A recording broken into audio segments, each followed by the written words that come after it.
Uji publik calon panitia seleksi satuan tugas pencegahan dan penanganan kekerasan seksual di Universitas Muhammad Husni Tamrin.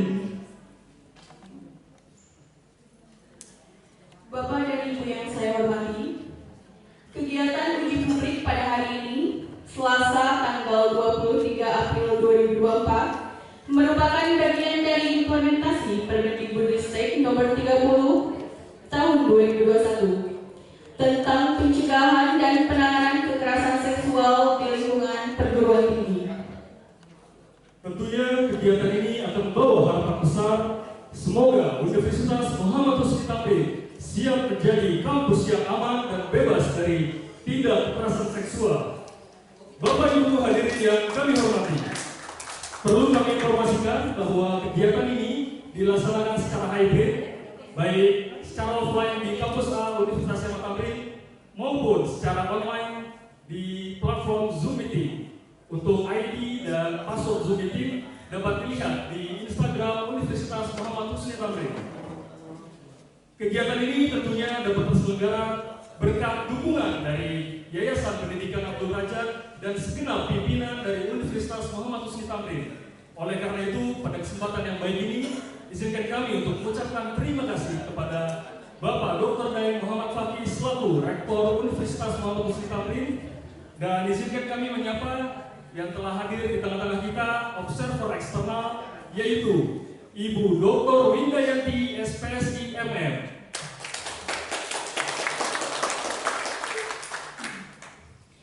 Tentu kami juga ingin menyapa kepada yang terhormat Ketua Senat Universitas Muhammad Husni Tamrin, Profesor Dr.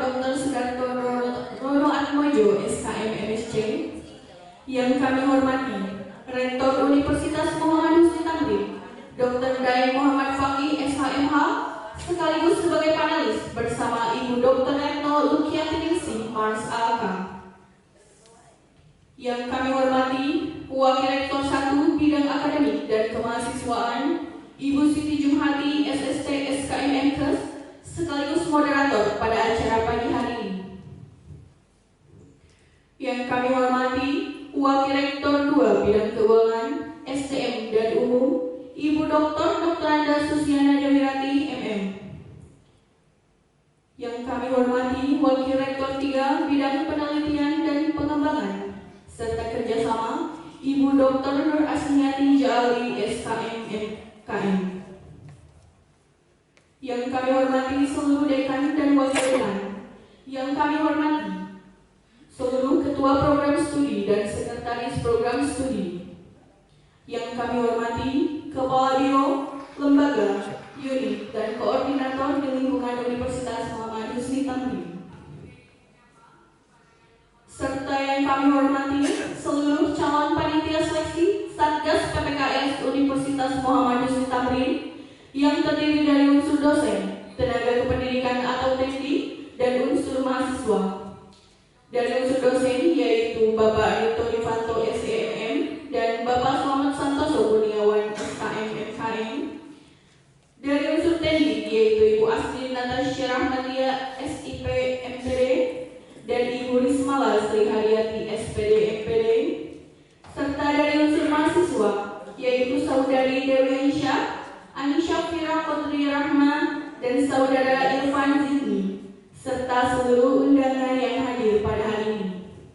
Bapak Ibu yang berbahagia, perkenalkan kami Ahmad Fajar Duyanto dan Fitrina Nurul Fauzia akan memandu jalannya kegiatan pada pagi hari ini. Kita akan melewati rangkaian mata acara yang terdiri dari pertama pembukaan, kemudian kita akan menyanyikan lagu wajib kebangsaan Indonesia Raya, dilanjutkan dengan Mars Universitas Muhammad Husni Tamrin. Setelah itu kita akan mendengarkan sambutan dari Rektor Universitas Muhammad Husni Tamrin, dan selanjutnya kita akan memasuki sesi inti pemaparan dari para calon panitia seleksi. Dilanjutkan dengan diskusi dan tanya jawab antara calon panitia seleksi dengan para panelis, observer eksternal, dan para audiens. Kemudian dilanjut juga dengan penandatanganan berita acara dan hasil rekomendasi, serta diakhiri dengan penutup dan sesi foto bersama. Baik Untuk mengawali kegiatan kita pada pagi hari ini, marilah bersama kita membaca basmalah dengan harapan semoga kegiatan ini dapat berjalan dengan lancar dan membawa manfaat bagi kita semua. Mari bersama kita membaca basmalah. Bismillahirrahmanirrahim. Memasuki acara selanjutnya yaitu menyanyikan lagu kebangsaan Indonesia Raya dan Mars Universitas Muhammad Husni Tamrin. Pada hari ini dimohon untuk berdiri.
Hadirin dimohon untuk duduk kembali. Terima kasih.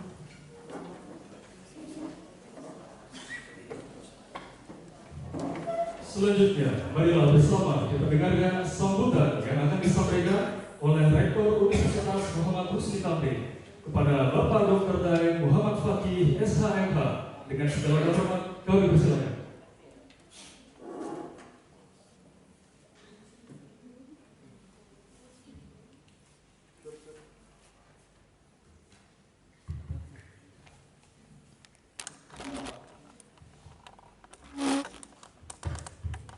Assalamualaikum warahmatullahi wabarakatuh. Selamat pagi menjelang siang. Salam sejahtera untuk kita semua yang saya hormati, para pimpinan universitas yang hadir, pimpinan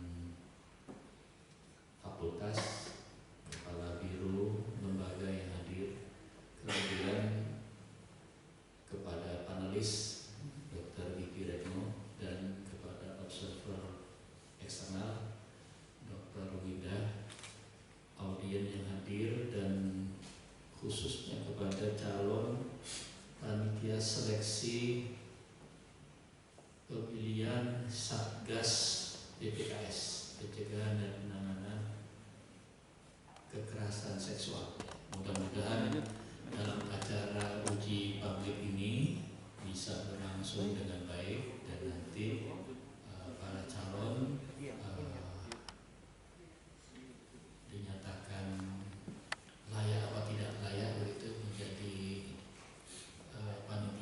seleksi supaya nanti dalam memilih Satgas PPKS bisa melahirkan Satgas juga yang baik ya. Mudah-mudahan itu harapannya dan kita berdoa acara ini berjalan dengan lancar dan mohon partisipasi karena ini uji publik, panelis, observer eksternal dan kawan-kawan dari audien yang hadir dipersilahkan nanti bertanya dan memberikan penilaian sebagai masukan bagi kami sebelum menetapkan dan mengesahkan calon panitia seleksi menjadi panitia seleksi. Demikian mungkin yang dapat saya sampaikan. Semoga acara ini berlangsung dengan baik. Billahi taufiq wal hidayah. Assalamualaikum warahmatullahi wabarakatuh.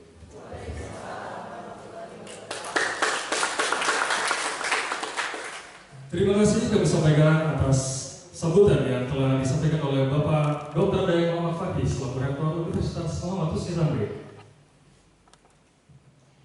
Menginjak acara selanjutnya, yaitu pemaparan dari calon panitia seleksi yang akan dipandu oleh moderator Ibu Siti Jumhati SST SKM Mkes. Kemudian dilanjutkan diskusi tanya jawab dengan Capansel dengan panelis, observer eksternal dan audiens. Kepada Ibu Siti Jumhati, dengan hormat kami persilakan untuk memandu acara selanjutnya.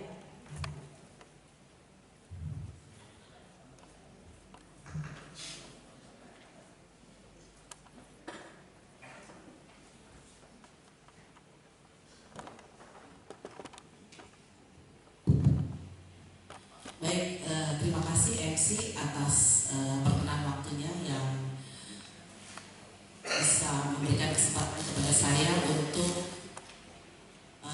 memandu acara selanjutnya yang berkaitan dengan tadi yang sudah disampaikan adalah uji publik calon panitia seleksi pencegahan dan penanganan kekerasan seksual di perguruan tinggi kita yaitu Universitas Muhammad Husni Tamrin. Mohon izin sebelum para Capansel ini presentasi memaparkan program-program yang dan pengetahuannya terkait dengan PPKS. Saya akan memperkenalkan dulu satu persatu. Saya sebutkan namanya dan kemudian yang dipanggil bisa berdiri saja.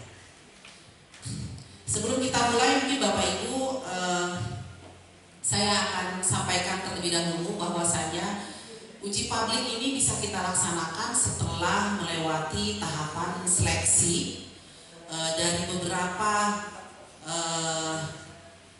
dosen, teknik dan mahasiswa yang sudah didaftarkan untuk menjadi Capansel PPKS. Alhamdulillah Universitas Muhammad Husni Tamrin mendapatkan hasil, ada 7 orang yang lolos mengikuti Capansel PPKS. Tepuk tangan sebelumnya. Ya, 7 orang yang sudah lolos tersebut saya sebutkan, nanti silakan berdiri. Pertama dari kelompok dosen. Kelompok dosen yang lolos seleksi kemarin kriteria dan sekarang masuk ke tahap uji publikasi itu adalah Bapak Rinto Rifanto SEMM. Silakan Pak Rinto. Semangat Pak. Berikutnya yang kedua adalah Bapak Slamet Santoso Kurniawan SKM MKM. Dosen juga ya Bapak ya dari Prodi Gizi. Selanjutnya adalah dari kelompok tenaga pendidik. Ada 2 orang yang lolos. Yang pertama adalah Ibu Rismala Sri Haryati SPD MPD. Ini teknik kita yang lolos. Kita masuk ke tahap uji publikasi. Kemudian Ibu Astrid Natasha Rahmatia SIP MPD. Dan ada 3 mahasiswa yang lolos juga. Yang pertama adalah Dewi Aisyah, silakan. Kemudian Irfan Zidni. Ini mahasiswa kita yang juga sedang magang ya. Kemudian yang ketiga adalah Anissa Fira Kodria Rahma. Ini dari Prodi FG. Pak Ud ya. Baik, sekali lagi selamat kepada 7 peserta yang akan masuk ke tahapan uji publikasi. Sebelum kita mulai, saya terangkan dulu, uji publikasi itu adalah uji terhadap publik, di mana semua orang tahu seperti apa program-program yang akan dilaksanakan oleh para Capansel PPKS, dan mereka ini akan melaksanakan tugas berikutnya adalah membentuk Satgas PPKS Universitas Muhammad Husni Tamrin. Kita doakan mudah-mudahan semuanya bisa lancar, dan tadi seperti disampaikan oleh Pak Rektor, bisa layak untuk menjadi Capansel PPKS Universitas Muhammad Husni Tamrin. Baik, kita langsung saja mulai. Sebelumnya, bismillahirrahmanirrahim. Assalamualaikum warahmatullahi wabarakatuh. Waalaikumsalam. Perkenalkan, saya Siti Jumhati selaku moderator pada pagi hari ini. Saya akan memandu kegiatan yang dari mulai presentasi sampai dengan kita akan melaksanakan diskusi dan tanya jawab, serta nanti saya akan berikan kesimpulan, dan kemudian setelah itu saya kembalikan ke MC. Baik, kita akan masuk ke tahapan pertama, yaitu yang pertama akan ada paparan yang tadi sudah disampaikan oleh MC. Maka saya akan undang kepada peserta pertama dari kelompok dosen, yaitu Bapak Rinto Nifanto SEMM, untuk memaparkan program dan pengetahuannya berkaitan dengan PPKS. Kami persilakan kepada Pak Rinto.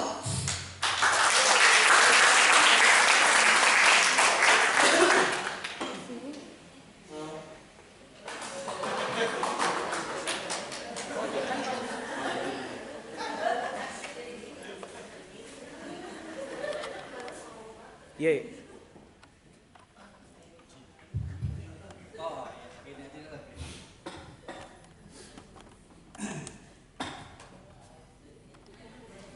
Baik, assalamualaikum warahmatullahi wabarakatuh. Salam sejahtera untuk kita semua. Yang saya hormati Rektor Universitas Muhammad Tamrin, Bapak Dr. Daeng, sekaligus menjadi panelis. Yang saya hormati pula Ibu Warek yang saat ini hadir sekaligus menjadi moderator uji publik, Ibu Jum, serta panelis Dr. Retno dan observer eksternal Dr. Indah, dan para hadirin semua yang berbahagia. Terima kasih buat teman-teman semua yang sudah hadir untuk menyaksikan kami semua diuji saat ini untuk layak atau tidaknya menjadi panitia seleksi untuk pembentukan Satgas PPKS di Universitas Muhammad Tamrin ini. Baik, perkenalkan, nama saya Rinto Ivanto. Saya yakin teman-teman semua, Bapak Ibu semua sudah tahu, termasuk mahasiswa Undalu.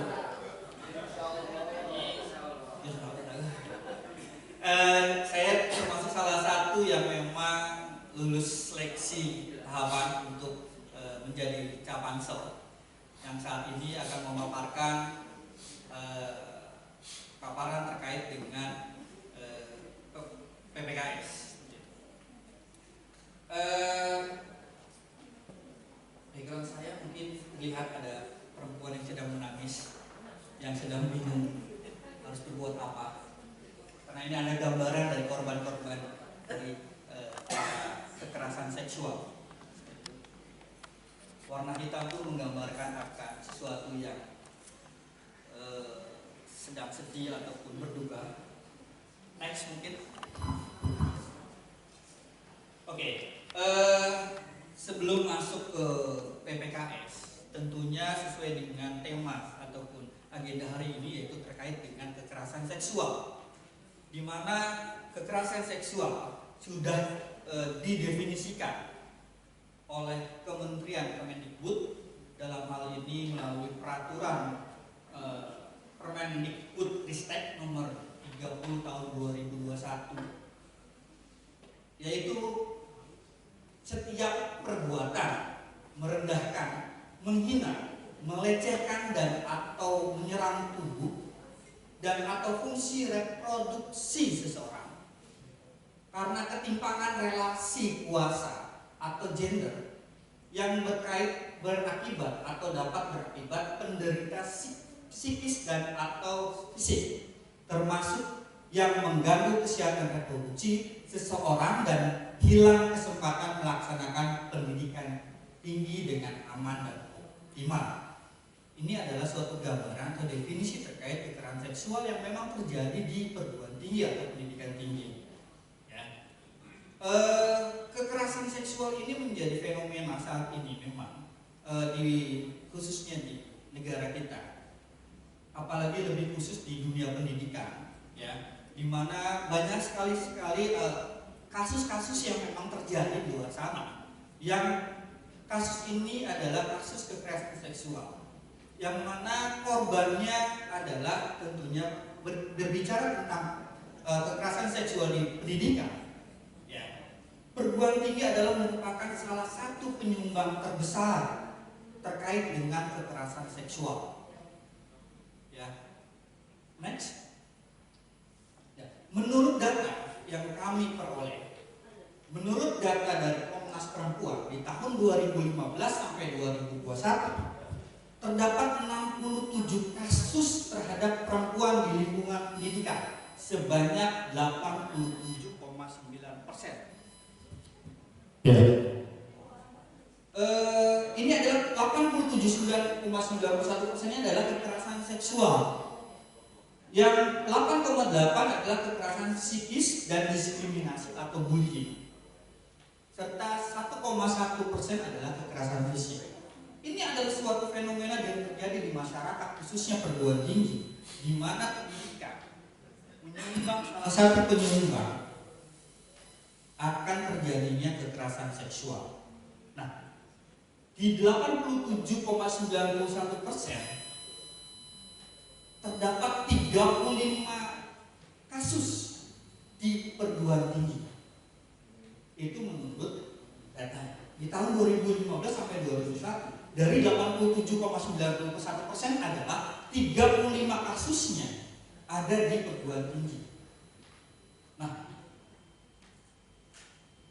serta menjadi catatan di catatan survei Kemendikbud per Juli tahun 2023 itu meningkat, terdapat 65 kasus kekerasan di perguruan tinggi. Mungkin Bapak Ibu semuanya, teman-teman, sudah pernah membaca atau mengetahui berita tentang kasus-kasus di luar sana di perguruan tinggi yang menjadi korbannya mahasiswa ataupun menjadi pelakunya adalah dari teman-teman di sivitas akademi. Ya, kita tidak perlu menyebutkan kasus di mana ya. Sebut saja di daerah Sumatera atau di daerah Bali. Yang tersangkut adalah rektornya. Ya, itu menjadi catatan penting buat kita semua. Ya, buat sivitas akademi untuk menjadi nantinya program PPKS ini di kampus menjadi salah satu hal yang sangat penting buat kampus untuk dapat melindungi mahasiswa atau sivitas akademika yang lain, ya, untuk dapat terhindar dari kekerasan seksual. Nah, kenapa ini bisa terjadi? Ya, biasanya para korban ini bingung, ya, bingung akan lari kemana, bagian apa, ya, untuk menceritakan atau menginformasikan kasus-kasus yang dialaminya, tindakan-tindakan yang dialaminya. Tapi alhamdulillah, mungkin di Universitas Ahmad Tamrin, sepengetahuan saya, selama saya berada di Universitas Ahmad Tamrin, itu belum pernah ada kasus yang memang muncul akan tindakan kekerasan seksual oleh dosen ke mahasiswa atau mahasiswa dengan mahasiswa. Mudah-mudahan ini pun akan terus berlanjut, tidak ada kasus atau zero kasus yang terjadi di Universitas Ahmad Tamrin. Tetapi Satgas PPKS ini penting, bukan hanya nantinya menunggu kasus, tetapi bagaimana nantinya proses pencegahan ini supaya tidak terjadinya kekerasan seksual. Dengan diharapkan teman-teman nanti yang duduk di Satgas PPKS mempunyai program-program yang sangat penting untuk dapat melindungi sivitas akademika terhadap kekerasan seksual. Mulai dari mungkin bagaimana sosialisasi bahaya, itu adalah merupakan bagian yang salah satu bagian yang memang harus dilakukan oleh teman-teman PPKS selain menyelidiki atau menerima laporan seperti itu. Ya, sehingga kampus memang diharapkan mempunyai Satgas PPKS yang menjadi nantinya sarana untuk mahasiswa ataupun korban menjadi akses untuk dapat perlindungan atau semacam tempat untuk mencurahkan atau melaporkan apa yang dihadapinya seperti itu. Sehingga harapan korban-korban seksual pribadi ini seringkali mengalami memburuknya psikis, stres, dan banyak kasus bahkan tidak bisa melanjutkan pendidikan karena tadi tidak ada sarananya, tidak ada tempat untuk menceritakan.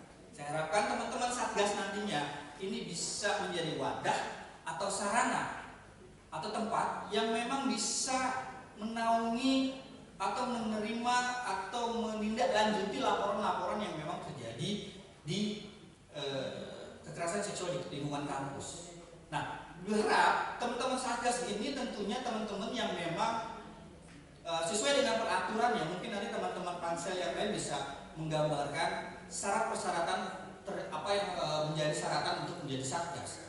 Mungkin informasi sedikit yang bisa saya sampaikan di sini adalah pernah menulis terkait dengan kekerasan seksual atau pernah terlibat dalam, bukan terlibat dalam tindakannya, tapi terlibat dalam misalnya organisasi seperti itu. Termasuk Satgas ini adalah orang yang memang bisa dipercaya karena bagaimanapun Satgas adalah tempat yang memang dirasa cukup aman atau merasa aman dan nyaman buat si korban untuk bercerita seperti itu. Jadi saya harapkan memang teman-teman Satgas nantinya adalah orang-orang yang memang secara kredibilitas, secara kemampuan dan keilmuan pun mumpuni, ya, tidak hanya mencari selembar kertas sebagai SK yang nantinya akan dijadikan sebagai bahan untuk menaikkan pangkat misalkan, atau mahasiswa sebagai nantinya SKPI seperti itu, tapi diharapkan betul-betul bisa menerapkan kegiatan PPKS ini secara baik dan betul sesuai dengan kaidah atau peraturan-peraturan yang memang yang ada di tentang PPKS itu sendiri. Next. Nah, dengan adanya kasus tadi, Kemendikbudristek melalui Menteri Mas Nadiem itu mengeluarkan Permendikbudristek nomor 30 tahun 2021 untuk mengakomodir kejadian-kejadian tadi supaya tidak terjadi lagi, yaitu dengan menerbitkan Permendikbudristek, yaitu adanya pembentukan Satuan Tugas PPKS. Menurut Permendikbud dikatakan Satgas PPKS ini adalah satuan tugas yang salah satu fungsinya untuk mencegah dan penanganan kekerasan seksual di lingkungan kampus sesuai dengan Permendikbud nomor 30 tahun 2021 tentang pencegahan dan penanganan kekerasan seksual. Jadi diharapkan dengan adanya Permendikbudristek ini, Satgas menjadi garda terdepan. Garda terdepan sebagai perwujudan kampus merdeka dari kekerasan. Ya. Jadi Satgas PPKS ini memang Satgas yang memang sangat diperlukan untuk di lingkungan kampus khususnya untuk menjadi garda terdepan, sarana ataupun tempat media untuk korban atau melindungi sivitas akademika dari kekerasan seksual. Nah, program-program pencegahan yang bisa dilakukan oleh teman-teman Satgas nantinya adalah pertama, perlindungan mahasiswa. Bagaimana mahasiswa menjadi aman, nyaman untuk dia dapat beraktivitas di lingkungan universitas khususnya. Yang kedua, kepatuhan hukum dan tanggung jawab sosial ini adalah menjadi jembatan ataupun semacam bantuan atau koordinasi sifatnya dengan pihak rektorat untuk bisa menjadi media atau sarana untuk menanggulangi kasus-kasus PPKS menurut peraturan-peraturan atau ketentuan hukum. Nah, yang keempat adalah peningkatan kesadaran. Peningkatan kesadaran ini bisa dilakukan dengan cara sosialisasi, simposium, seminar, dan seterusnya. Bagaimana akan bahaya-bahaya yang akan dihadapi apabila terjadi kekerasan seksual, atau bagaimana cara penanganan dan seterusnya. Dan serta adalah yang tidak jauh lebih penting adalah mendukung korban. Bukan mendukung pelaku, tapi mendukung korban. Mendukung korban dalam artian bisa melindungi, bisa memahami bagaimana korban ini menjadi saksi ataupun korban. Next.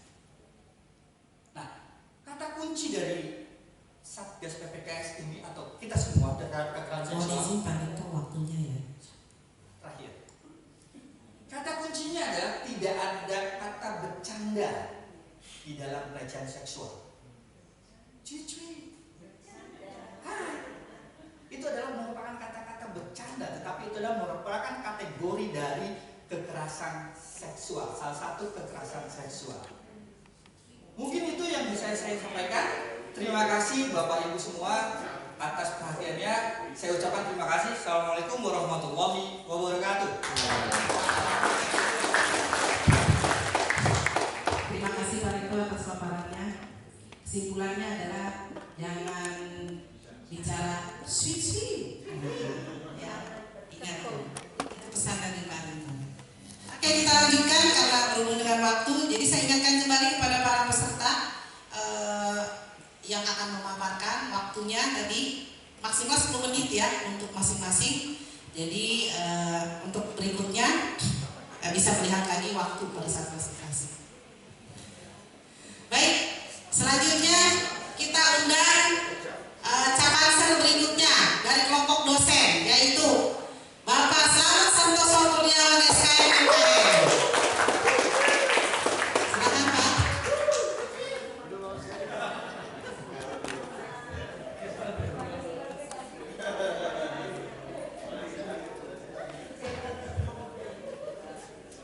Satu. Bismillahirrahmanirrahim. Assalamualaikum warahmatullahi wabarakatuh. Yang saya hormati Bapak Rektor, Bapak Daeng, yang saya hormati Ibu Wan selaku moderator, Bu Ju, kemudian juga pejabat-pejabat di lingkungan MHT, kemudian panelis Dr. No, atasan saya, kemudian juga Dr. Winda selaku sektor psikolog ya.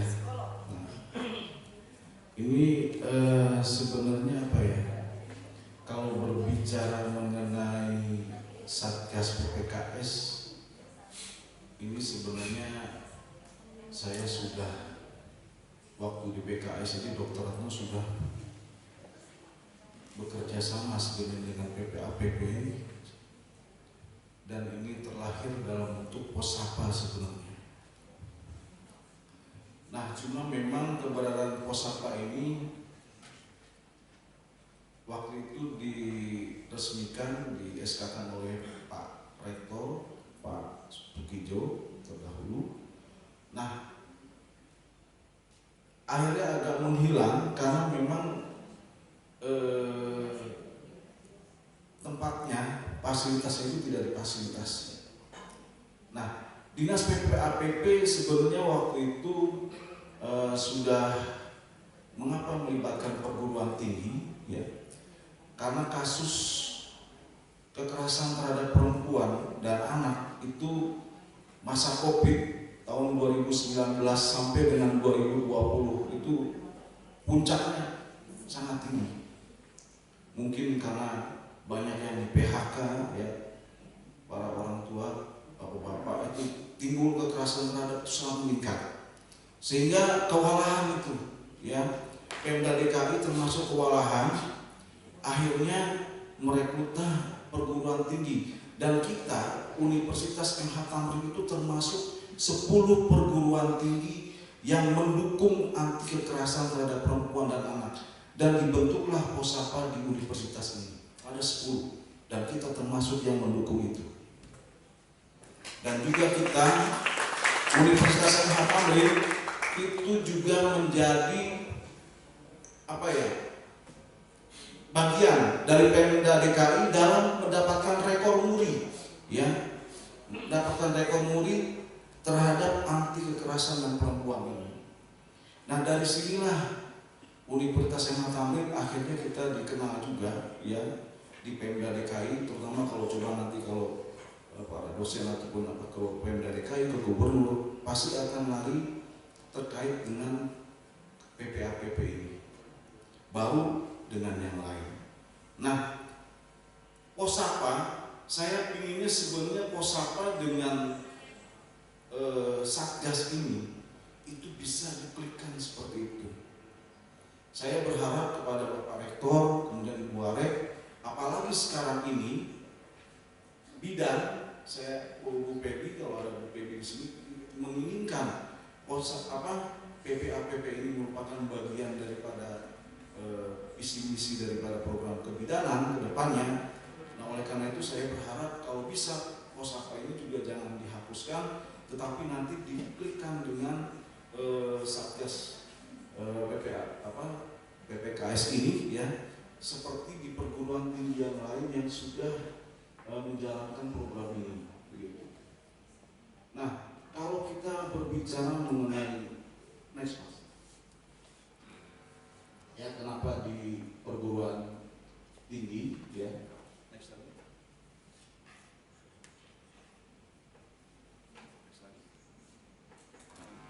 Ya, di Jakarta Timur ini ternyata termasuk kekerasan terhadap perempuan dan anak ini cukup tinggi. Ya, di Cakung, di Jatinegara, kemudian di Ciracas di sini juga termasuk yang cukup tinggi. Ya, next. Nah, ini di perguruan tinggi ini ada 174 orang yang mengakui bahwa mengalami pelecehan seksual. Ya. Nah, kemudian 88% terjadi di Pulau Jawa, satu dari dua orang itu mengalami kasus yang berulang-ulang, ya. Nah, kemudian 98,85% itu mahasiswa, dosen dan staf, ya. Nah, ini dari Japapos, ya, sumbernya tahun 2019. Lanjut. Nah, kalau di Pusaka, yang karena saya sudah mengalami pelatihannya untuk penanganan kasus, ya, ini sudah jelas itu arahannya bagaimana cara penanganannya, kemudian nanti dilaporkan kemana arahnya, kaitan dengan kepolisian, dengan P2TP2A, ya, kemudian lari lagi ke RPTRA dan sebagainya. Dia udah ada kerjasama aja dengan Komnas HAM, ya, kemudian juga dengan Komnas Perlindungan Saksi itu sudah berjalan. Nah, ini saya untuk yang Satgas PPKS ini belum mendapatkan pelatihan ini, ya, mungkin tadi diharapkan kalau nantinya mungkin bisa mendapatkan pelatihan ini, ya. Nah, sehingga nanti bisa disampaikan ke Satgasnya kalau bisa dilakukan.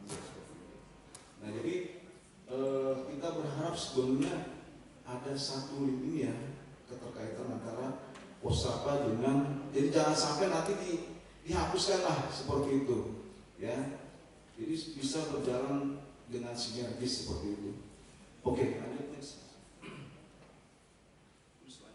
Nah, Posapa yang kita bentuk namanya adalah kita mengambil dari Ibu Dr. Din sendiri, ya, Posapa Sudinarjati yang disahkan pada bulan September tahun 2021 waktu itu sudah disahkan.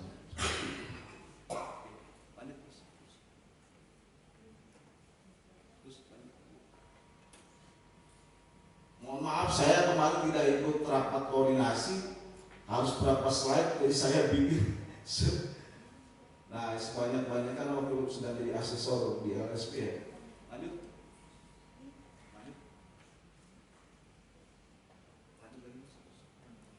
Nah, sekarang kalau kita berbicara kekerasan di kampus, ya, ini makanya waktu itu saya sepertinya agak telat di kampus itu. Yang saya tahu waktu itu kejadiannya ada kasus di Palembang, ya, kemudian kasus lagi di mana, ya, di Riau kalau tidak salah, kemudian ada beberapa dan kasus. Nah, baru ini muncul. Nah, Posapa ini sudah berdiri duluan. Nah waktu itu makanya saya pernah diikutkan ya di Pemda DKI, di PPAPP itu datanglah dari pihak perguruan tinggi. Ini bagaimana kedudukan Posapa dengan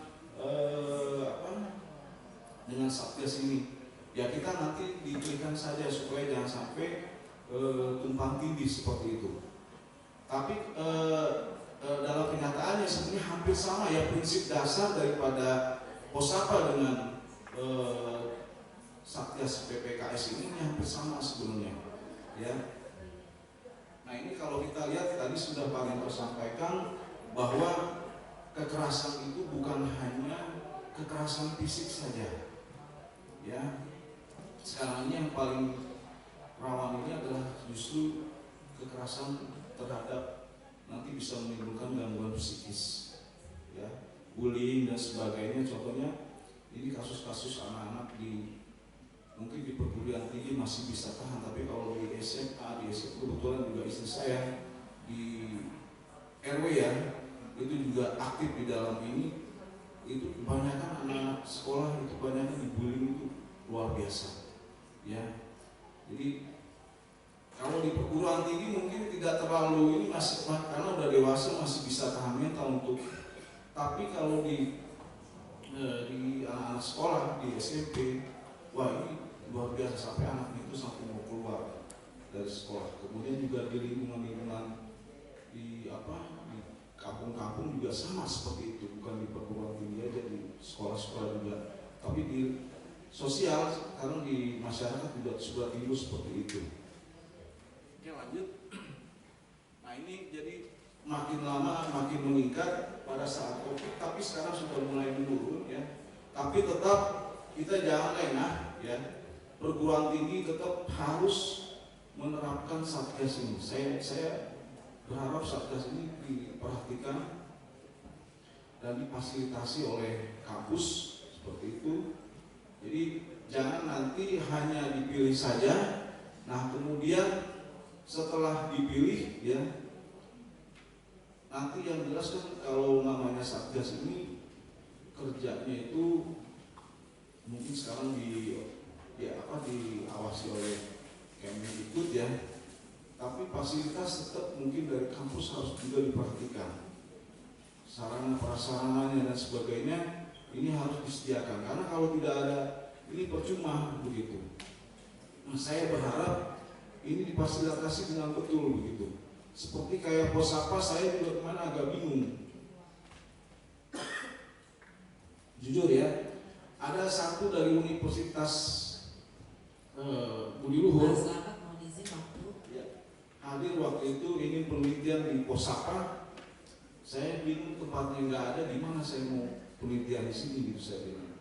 Ya akhirnya saya dengan alasan yang lain nggak berani untuk sampai ke sini gitu untuk Posapa ini. Nah diharapkan nanti Satgas PPKS ini sebelumnya difasilitasi dengan baik oleh kampus Universitas Mataangin sehingga semua kegiatan itu bisa berjalan dengan baik. Itu yang saya sampaikan. Nah jadi ada persyaratannya untuk jadi Satgas PPKS ya, itu sudah tertuang di dalam Permendikbud yang di nomor 30 tahun 2021 ya. Nah ini prinsip dasarnya ini hampir sama ya tadi dengan Posapa, ada kepentingan terbaik bagi korban, keadilan, kesetaraan gender ya dan sebagainya, kemudian juga jaminan tidak berulangan ya, ini hampir sama dengan Posapa juga. Lanjut Mas. Nah ini sasarannya tadi juga hampir sama, lingkungan kampus juga warga sekitar kampus ya. Lanjut. Nah ini ada 21 jenis kekerasan seksual. Jadi kekerasan seksual itu bukan hanya misalnya terkait dengan berhubungan dengan alat kelamin saja ya, tapi untuk yang lain juga gitu ya. Lanjut. Nah sekarang ini yang paling bahaya kan adalah yang dari digital ya. Dari digital ini dipoto aja misalnya kalau seorang dipoto kemudian disebarkan Nah ini juga dampaknya akan luar biasa. Ini bisa menyebabkan seseorang itu gangguan psikisnya terganggu seperti itu. Lanjut, terus Mas.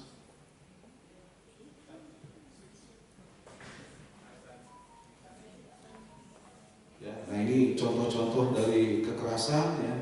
Jadi tadi Pak Rinto bilang kalau sweet aja ini. Nah, pandangan kalau katanya kalau pandangannya nuansa nafsu itu juga sudah nggak boleh seperti itu. Nah mungkin Pak Denny bisa menggambarkan bagaimana itu pandangan nafsu itu sebagai saya masih agak junior dari Pak Denny begitu ya Pak. Baik, saya rasa itu yang bisa saya sampaikan ya. Lebih kurangnya mohon maaf. Wassalamualaikum warahmatullahi wabarakatuh. Waalaikumsalam warahmatullahi wabarakatuh. Terima kasih Pak Slamet atas paparannya. Kata kunci dari Pak Slamet, Pak Dedi kata kuncinya. Kita lanjut ke pemaparan berikutnya. Kembali lagi saya ingatkan untuk melihat waktu ya Bapak Ibu ya pada saat presentasi ya, karena kita durasi waktu. Masuk ke kelompok tenaga pendidik. Saya mengundang kepada Ibu Risma Sri Haryadi SPD MPD untuk memaparkan materinya. Dipersilakan. Tepuk tangan Bapak Ibu semua.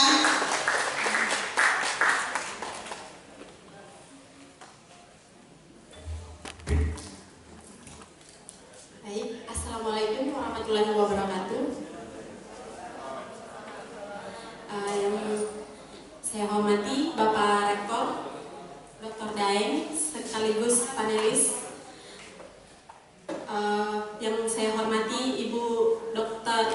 Retno sekaligus sebagai panelis. Yang saya hormati Ibu Dr. Winda selaku observer eksternal. Yang saya hormati juga Ibu Wares 1 sekaligus sebagai moderator Ibu Ati. Yang saya hormati Bapak Ibu Capansel yang hadir hari ini serta teman-teman yang hadir pada ruangan hari ini. Perkenalkan, nama saya Risma Sri Haryati sebagai tenaga pendidik di Fakultas Ekonomi dan Bisnis. Hari ini saya sebagai calon panitia seleksi pencegahan dan penanganan kekerasan seksual akan memaparkan beberapa hal terkait pencegahan dan penanganan kekerasan seksual. Next. Yang pertama-tama kita harus tahu dasar hukumnya. Yang pertama, Undang-Undang Nomor 8 Tahun 1981 tentang Hukum Acara Pidana. Yang kedua, Peraturan Menteri Pendidikan, Kebudayaan Riset dan Teknologi Nomor 30 Tahun 2021 tentang pencegahan dan penanganan kekerasan seksual di lingkungan perguruan tinggi. Next. Baik, sebelumnya beberapa tadi dua Capansel sebelumnya telah menjelaskan banyak tentang pengertian kekerasan seksual. Kembali lagi saya ingatkan bahwa kekerasan seksual merupakan salah satu bentuk kekerasan yang sering terjadi di masyarakat. Kekerasan seksual dapat terjadi pada siapa saja, baik anak-anak, remaja, maupun orang dewasa tanpa memandang jenis kelamin, status sosial, dan latar belakang budaya. Kekerasan seksual dapat terjadi di berbagai tempat, mulai dari rumah, di tempat kerja, sekolah, hingga tempat umum. Kekerasan seksual dapat berdampak sangat buruk bagi korban, baik secara fisik maupun psikologis. Oleh karena itu, penting bagi kita untuk mengetahui jika mendapat ancaman terkait kekerasan seksual ini, beberapa upaya dan pencegahan dan penanganan nanti akan ada juga saya jelaskan di slide berikutnya. Next. Oke, slide selanjutnya yaitu siapa saja yang dikategorikan sebagai korban. Menurut pasal 1 nomor 12 Permendikbudristek tahun 2021 yang termasuk sebagai korban yaitu yang pertama mahasiswa, yakni peserta didik pada jenjang perguruan tinggi. Kemudian yang kedua pendidik atau dosen. yaitu tenaga pendidikan yang berkualifikasi sebagai dosen, instruktur, dan tutor yang berpartisipasi dalam menyelenggarakan pendidikan tinggi. Yang ketiga, tenaga kependidikan, yakni anggota masyarakat yang mengabdikan diri dan diangkat untuk menunjang penyelenggaraan pendidikan tinggi. Selanjutnya, warga kampus, yakni masyarakat yang beraktivitas dan atau bekerja di area kampus. Dan yang terakhir yaitu masyarakat umum yang mengalami kekerasan seksual. Jadi di sini ada 5 komponen yang dikategorikan sebagai korban di lingkungan perguruan tinggi. Selanjutnya, nah, ada beberapa prosedur pencegahan kekerasan seksual di perguruan tinggi. Yang pertama, perguruan tinggi wajib melakukan pencegahan kekerasan seksual melalui yang pertama, pembelajaran. Dilakukan oleh pemimpin perguruan tinggi dengan mewajibkan mahasiswa, pendidik, dan teknik mempelajari modul pencegahan dan penanganan kekerasan seksual yang ditetapkan oleh Kementerian Pendidikan, Kebudayaan, Riset, dan Teknologi. Kemudian yang B, yaitu penguatan tata kelola. Penguatan tata kelola melalui beberapa, yaitu merumuskan kebijakan yang mendukung pencegahan dan penanganan kekerasan seksual di perguruan tinggi. Kedua, yaitu membentuk satuan tugas atau satgas. Ketiga, yaitu menyusun pedoman pencegahan dan penanganan kekerasan seksual. Keempat, membatasi pertemuan antara mahasiswa dengan dosen atau teknik di luar jam operasional kampus. Selanjutnya, menyediakan layanan pelaporan kekerasan seksual. Selanjutnya, melakukan sosialisasi secara berkala terkait pedoman pencegahan dan penanganan kekerasan seksual. Kemudian poin C, penguatan budaya komunitas mahasiswa, pendidik, dan tenaga pendidik dalam bentuk komunikasi, informasi, dan edukasi mengenai pencegahan dan penanganan kekerasan seksual.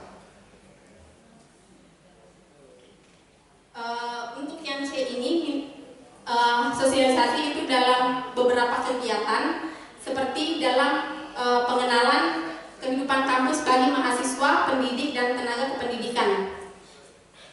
Kemudian organisasi kemahasiswaan apapun itu seperti seminar, webinar bisa disosialisasikan untuk penanganan dan pencegahan kekerasan seksual. Kemudian jaringan komunikasi informal mahasiswa, pendidik, dan tenaga pendidik. Next. Oke, sebelum saya tutup, beberapa upaya untuk kita bekali diri sendiri untuk mencegah atau menangani kekerasan seksual, yaitu bekali diri kita dengan teknik dasar bela diri, bisa dengan itu agar kita waspada jika ada ancaman. Kemudian selalu waspada terutama ketika kita menggunakan alat transportasi umum, karena banyak sekali saya lihat di sosmed, mungkin teman-teman juga lihat beberapa terutama perempuan banyak sekali mendapat kekerasan seksual di alat transportasi umum. Kemudian waspada, ini yang paling penting, waspada dengan orang yang baru dikenal, karena kita tidak tahu maksud dan tujuan mereka. Akhir kata saya ucapkan terima kasih atas perhatiannya. Segitu saja dari saya. Wassalamualaikum warahmatullahi wabarakatuh. Waalaikumsalam warahmatullahi wabarakatuh. Terima kasih Mbak Risma. Ternyata dari FEB tekniknya ajib-ajib ya menurutmu. Jadi betul terbiasa tampil nanti, apalagi nanti udah jadi Jakarta.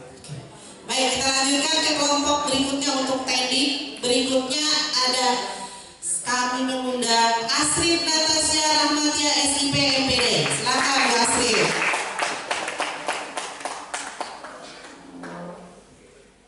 Mengingatkan kembali durasi waktu ya yang pemaparan.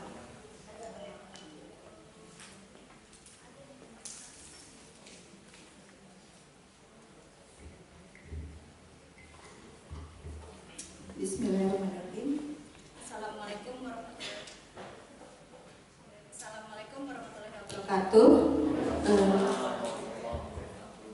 Pada yang terhormat Bapak Rektor Dr. Daeng, Ibu Siti Jumati yang saat ini selaku moderator, Dr. Retno sebagai panelis, kemudian observer eksternal kita Ibu Dr. Winda, dan Bapak Ibu sekalian yang hadir di dalam aula ini. Mungkin saya memperkenalkan diri terlebih dahulu, walaupun sebetulnya mungkin sudah banyak mengenal dan mengetahui saya. Bisa dilanjut aja langsung slide-nya. Bismillah, nggak akan lama, ujung sedikit pemaparan dari saya. Saya Astrid Natasha Rahmatia yang sehari-hari bertugas di perpustakaan sebagai pendik gitu, di bidang pelayanan. Bergabung di Universitas MH Tamrin ini dari 2011, dan kalau tadi Pak Slamet menyebutkan mengenai Poshapa, pada tahun 2021 juga saya ada di dalamnya sebagai administrator. Seperti itu. Next, Mbak, slide berikutnya. Ya, kalau mengenai dasar hukum, dari tadi kita sudah mendengar ya dasar hukum dari pembentukan PPKS ini. Itu karena hadirnya Permendikbudristek nomor 30 tahun 2021 tentang pencegahan dan penanganan kekerasan seksual di pendidikan tinggi atau di lingkungan perguruan tinggi itu otomatis membuat kita di Universitas MH Tamrin juga mengharuskan dan mewajibkan PPKS tersebut ada di lingkungan kita ini.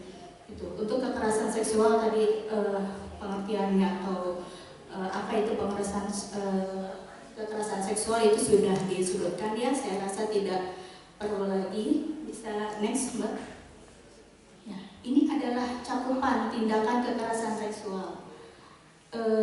Yang pertama itu ada menyampaikan ujaran yang mendiskriminasi atau melecehkan tampilan fisik, body shaming ya, seperti itu. Kemudian menyampaikan ucapan yang memuat rayuan, lelucon dan atau siulan seperti yang tadi Pak Rinto sebutkan. Kemudian menyampaikan ucapan yang memuat rayuan, lelucon yang membuat korban tidak nyaman. Kemudian mengirimkan pesan, lelucon, gambar, foto, audio, atau video yang bernuansa seksual kepada korban meskipun sudah dilarang korban. Jadi kekerasan seksual itu dalam bentuk verbal pun juga sudah termasuk di dalam kekerasan seksual ya Bapak Ibu. Oke, next slide. Kemudian memperlihatkan alat kelaminnya dengan sengaja tanpa persetujuan korban. Kemudian mengambil atau merekam tanpa persetujuan korban, biasanya merekam secara diam-diam seperti itu. Nuzul misalnya ya, jangan sampai ada orang yang berpikiran untuk merekam secara diam-diam. Kemudian mengintip atau dengan sengaja melihat korban yang sedang melakukan kegiatan pribadi. Kemudian membujuk, menjanjikan, menawarkan sesuatu atau mengancam korban untuk melakukan transaksi yang tidak disetujui oleh korban. Dan yang terakhir, membujuk, menjanjikan, menawarkan sesuatu atau mengancam korban untuk melakukan transaksi atau kegiatan seksual yang tidak disetujui oleh korban. Ya. Ini cakupan dari tindakan seksual yang tidak bisa kita tolerir. Kemudian next,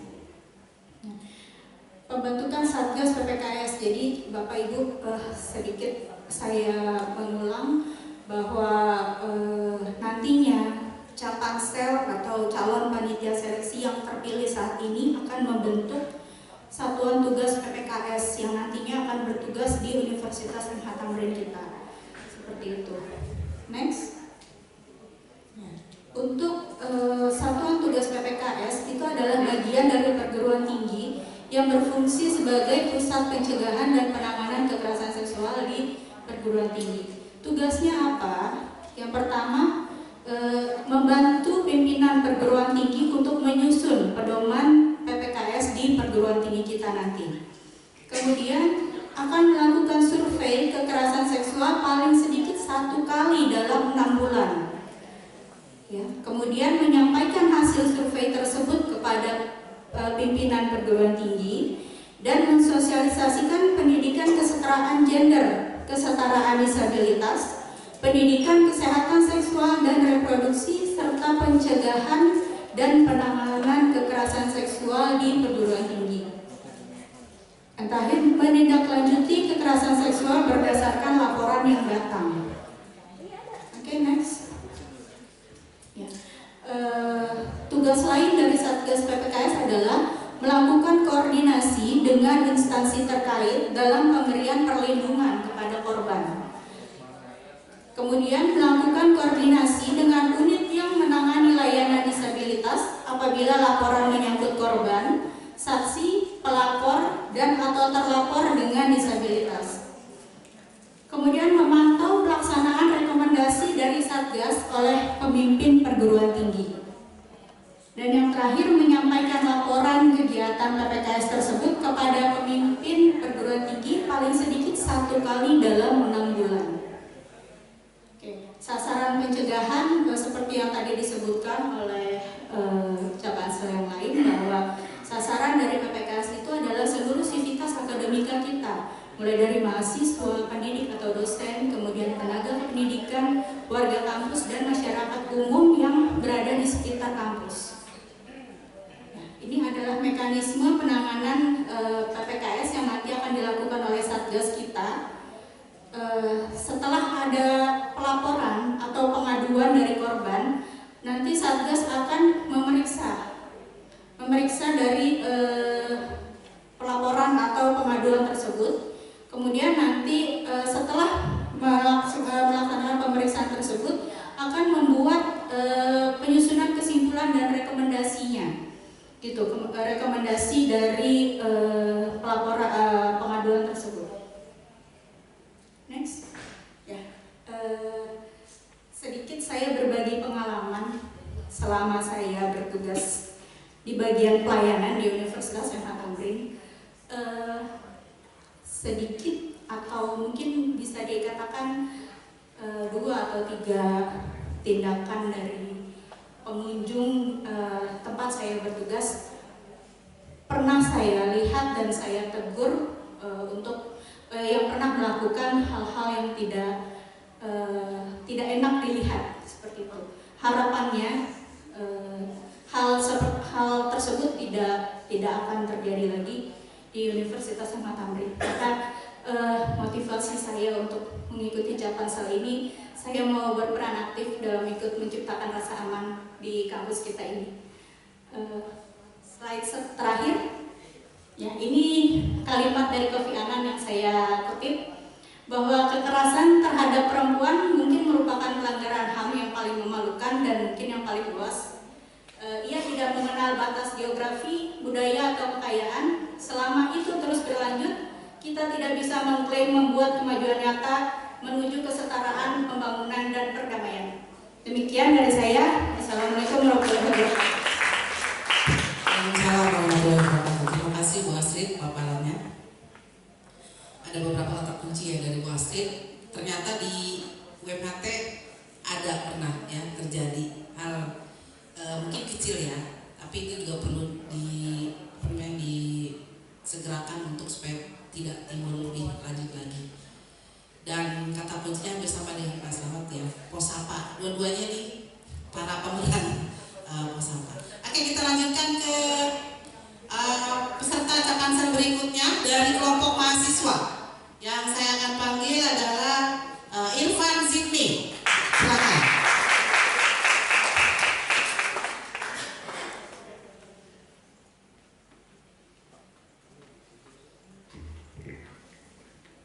Assalamualaikum warahmatullahi wabarakatuh.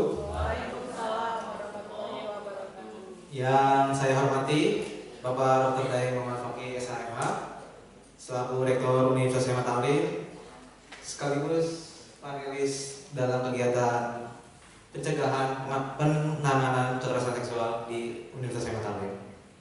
Yang saya hormati Ibu Siti Jumarti selaku Wakil Rektor 1 sekaligus moderator di acara kegiatan PPKS di Universitas Mataram. Yang saya hormati kepada Ibu Dr.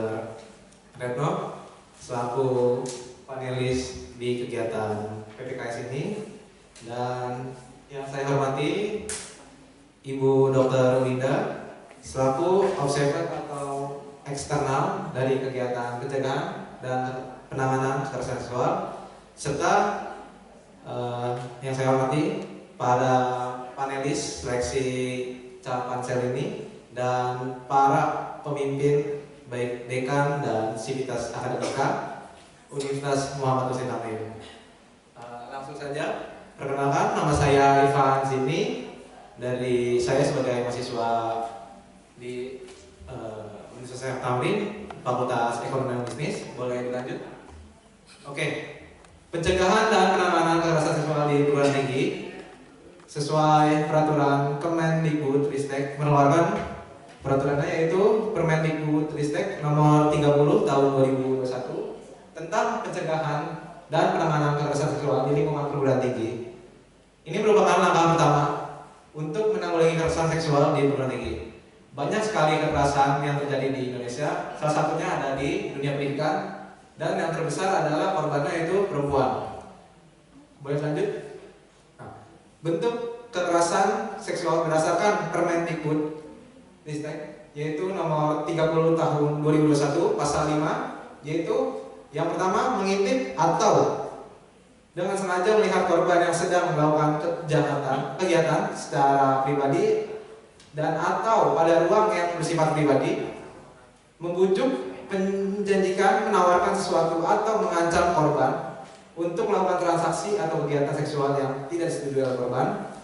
Yang ketiga, yaitu menyentuh, mengusap, meraba, memegang, memeluk, mencium, dan atau menggosok bagian tubuhnya pada tubuh korban tanpa persetujuan korban. Yang keempat, membuka pakaian korban tanpa persetujuan korban. Dan yang kelima, memaksa korban untuk melakukan transaksi atau kegiatan seksual. Boleh lanjut?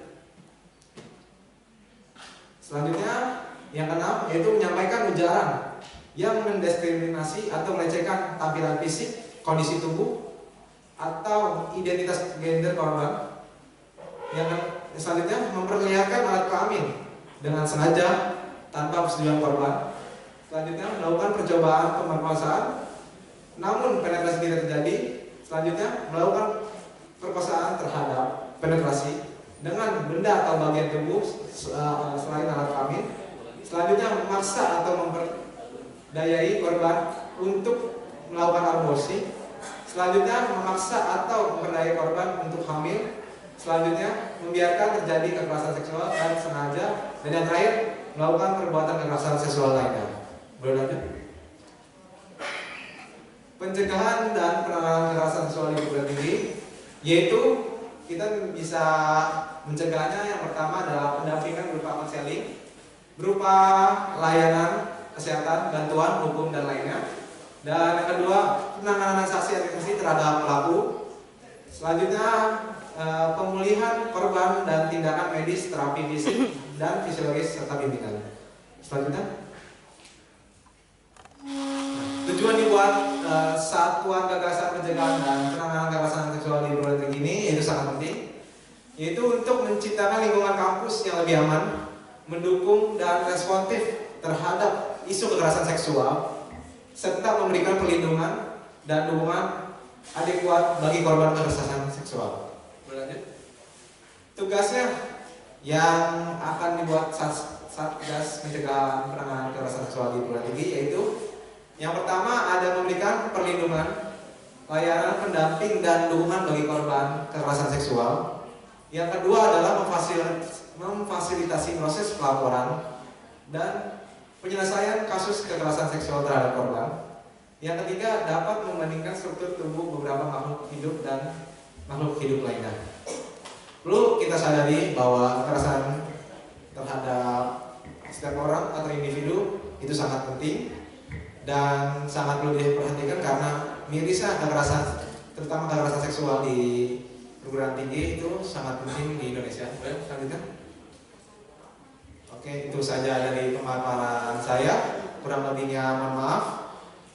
Sekian dan terima kasih. Baik, terima kasih Irfan Zidni yang sudah memaparkan paparannya. Masih ada dua lagi kelompok mahasiswa yang sebetulnya hari ini seharusnya presentasi atau memaparkan materi, tetapi karena situasi dan kondisi dua mahasiswa ini dalam kondisi sakit, jadi pada hari ini tidak dapat memaparkan materinya. Konfirmasi ini sudah disampaikan sebelumnya. Mohon izin para panelis untuk mencatat itu. Jadi ada dua mahasiswa yang hari ini tidak dapat hadir. Yang pertama adalah Anissa Fira Kodria Rahma, mahasiswa, dan kemudian yang dalam kondisi sakit adalah Dewi Aisyah. Demikian yang mungkin saya informasikan. Baik Bapak Ibu, kita lanjutkan setelah kelima Capansel melaksanakan pemaparannya yang berkaitan dengan PPKS, maka kita akan masuk ke sesi berikutnya, yaitu sesi diskusi dan tanya jawab. Sebelum kita memulai diskusi dan tanya jawab, saya akan menjelaskan dulu bagaimana mekanisme diskusi dan tanya jawab, di mana diskusi dan tanya jawab ini akan dilakukan oleh beberapa pihak. Yang pertama adalah para panelis akan memberikan pertanyaan terhadap Capansel. Kemudian karena ini adalah uji publik, maka para audiens juga akan memberikan pertanyaan kepada para Capansel yang sudah memaparkan materinya. Untuk itu sebelum kita memulai, sebelumnya saya akan memperkenalkan terlebih dahulu para panelis yang sudah hadir di ruangan ini. Tepuk tangan. Yang pertama, panelis pertama yaitu Bapak Dr. Daeng Muhammad Fakih, SHMH selaku Rektor Universitas Ilmu Tamrin, dan juga beliau memiliki pengalaman di bidang hukum, sehingga pertanyaan ini tepat sasaran berkaitan dengan pencegahan dan penanganan kekerasan seksual di lingkungan kampus Universitas Ilmu Tamrin. Panelis yang kedua, saya perkenalkan Ibu Dr. Gigi Retno Lutfianingsih. Beliau adalah Kepala Biro Kerjasama di Universitas Ilmu Tamrin, dan sekaligus juga tadi sudah disampaikan oleh Pak Slamet, beliau sudah berpengalaman di bidang pencegahan dan penanganan kekerasan seksual. Selanjutnya adalah observer eksternal kita, Ibu Winda. Beliau adalah seorang psikolog yang hari ini juga akan memberikan pertanyaan terhadap Capansel yang berkaitan dengan pencegahan dan penanganan kekerasan seksual pada terutama di Universitas Ilmu Tamrin. Untuk itu kita akan masuk ke sesi berikutnya. Kita mulai untuk diskusi dan tanya jawab. Saya akan mulai dari panelis pertama, Bapak Dr. Daeng Muhammad Fakih. Dipersilakan untuk memberikan pertanyaan dan kemudian ditujukan kepada Capansel siapa, sehingga Capansel tersebut langsung menjawab pertanyaan tersebut. Ya, baik, dipersilakan Pak. Baik, terima kasih. Yang pertama saya ucapkan terima kasih banyak, dan satu tadi presentasinya cukup bagus ya. Yang mahasiswa juga gak kalah dari depannya. Pertanyaan saya dua, dijawab singkat-singkat saja. Singkat-singkat saja. Tadi sudah dijelaskan, saya ingin tahu ya. Tanpa menjelaskan nanti bisa nggak nyampaikan. Yang pertama, Pansel ini kan mau memilih anggota Satgas. Saya minta singkat saja, kira-kira yang siapa ya yang pantas nanti, kriterianya yang pantas untuk dipilih menjadi anggota Satgas. Tidak usah banyak-banyak ya, singkat saja ya. Yang kedua, kira-kira bentuk-bentuk kekerasan seksual yang dibayangkan kawan-kawan itu yang nanti akan sering terjadi di kampus itu seperti apa? Kalau misalnya pemerkosaan mungkin enggak lah, kan? Tapi kira-kira yang tidak terpikir tapi sebenarnya itu potensinya besar itu kira-kira apa? Ya.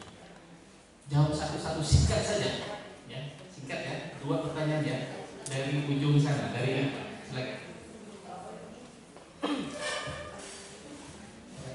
Terima kasih atas pertanyaannya Pak Rektor. Saya menjawab untuk kriteria calon Satgas PPKS ini. Yang pertama adalah beliau yang pernah menangani kasus kekerasan seksual. Ya, yang kedua adalah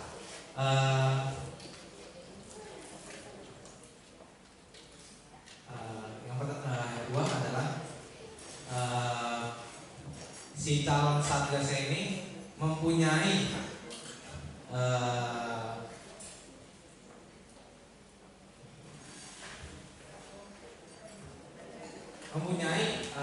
wewenang terkait PPKS tersebut dan pernah menanggulangi kekerasan seksual di kampus maupun perguruan tinggi.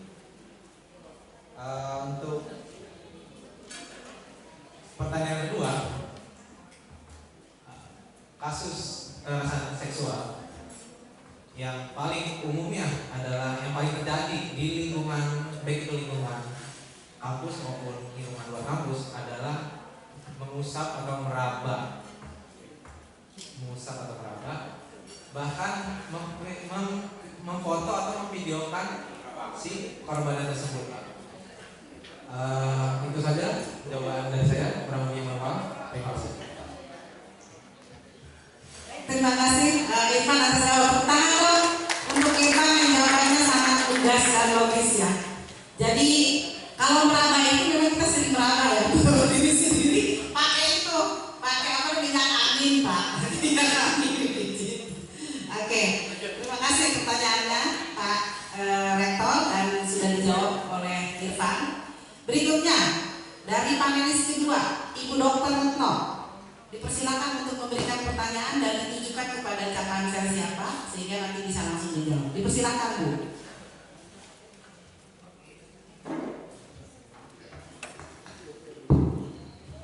Assalamualaikum warahmatullahi wabarakatuh. Pendapat dengan teman-teman yang akan memilih calon Satgas bahwa ini adalah keprihatinan kita bersama. Makanya kenapa pemerintah mengangkat masalah kekerasan seksual ini terhadap semua ya, semua bisa, semua kena, baik yang laki-laki, perempuan maupun dewasa dan anak-anak. Dan ini menjadi komitmen kita bersama bahwa kita harus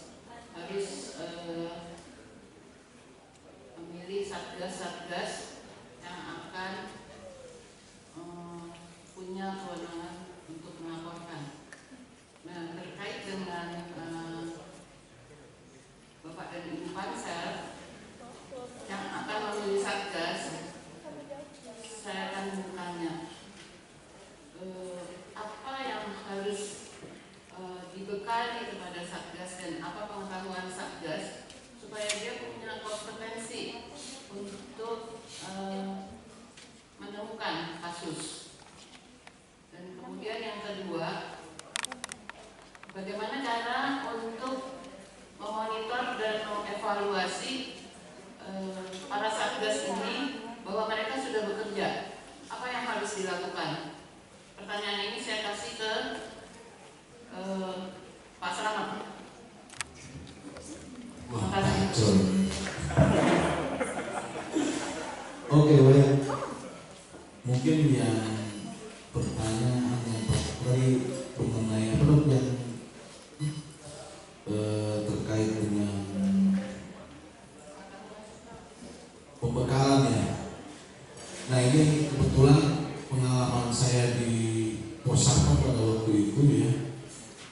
Yang pertama itu memang harus dibekali untuk bagaimana penanganan pertama kalau terjadi kasus seperti itu.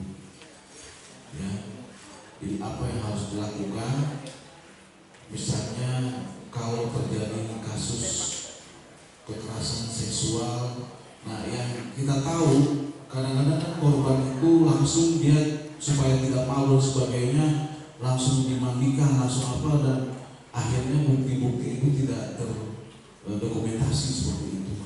Nah itu mungkin harus diinikan dulu. Kemudian juga yang penting juga di sini adalah bagaimana supaya bisa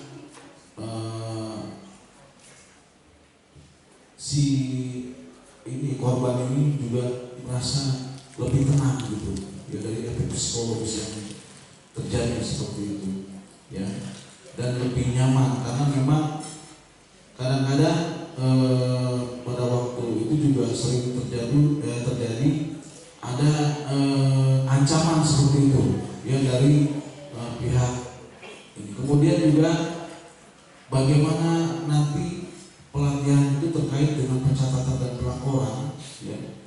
Nah ini nanti dilaporkan kemana dulu setelah dari kampus, misalnya sudah disampaikan, kalau sudah diterima laporannya kemudian dikomendasikan kemana gitu. Nah ini saya juga belum tahu ini kalau alur dari perguruan tinggi ya kemana arahnya kalau terjadi hal seperti ini. Tapi kalau yang di Posapa itu yang langsung bisa ke kepolisian, polsek terdekat ataupun kepada unit UPT TP2A ya. Nah kemudian bisa ke RPK juga, dan untuk nanti terkait dengan ini sudah ada linknya seperti itu, nomor teleponnya sudah ada. Nah tapi untuk yang ini saya belum tahu ya, karena belum mengalami pelatihan seperti ini. Nah kemudian juga perlindungan terhadap saksi ya, dan juga ini biasanya juga harus ada seperti itu nanti untuk di perguruan tinggi. Nah kemudian untuk yang tadi terkait pertanyaan nomor 2 ya,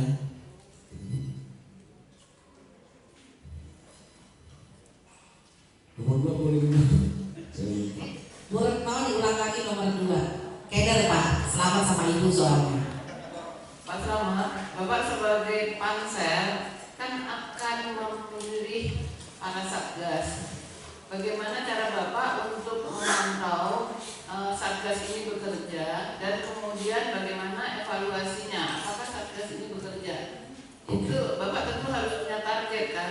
Nggak bisa cuma pilih satgas tapi tahunya nggak ada hasil. Kalau tadi Bapak kan kasih tahu saya bahwa ada sejumlah kekerasan yang ada di daerah sini. Apa yang Bapak lakukan? Baik, yang pertama kita kan ada tugas daripada satgas tadi sudah disampaikan ya, bahwa salah satunya itu dia harus membuat laporan ya, membuat laporan minimal itu 1 kali dalam 6 bulan sekali. 1 kali dalam 6 bulan itu dilaporkan ke pimpinan tertinggi perguruan tinggi, dalam ini Bapak Rektor. Nah mungkin kita dan itu bisa melihat dari itu bagaimana kegiatan yang dilakukan. Nah dari laporan itu kan bisa terlihat nanti apakah dia juga sudah melaksanakan upaya pencegahan seperti memberikan edukasi dan sebagainya.